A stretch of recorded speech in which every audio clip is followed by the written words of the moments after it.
Hi, I'm Quinn, and this is Open Awareness Yoga with a 60-second stretch break for your lower back.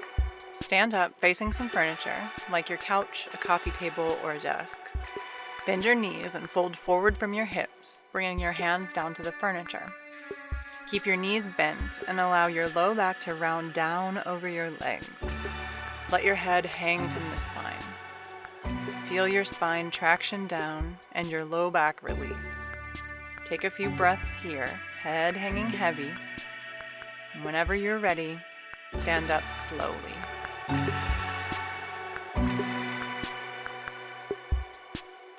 Remember to bend your knees as much as you need to really feel that release in your low back. And once you get that sweet spot, hang upside down as long as you'd like.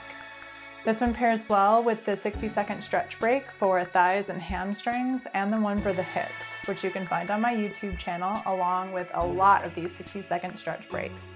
And if there's something you're not finding that you'd really like to practice, leave it in the comments below and I'll get something going for you.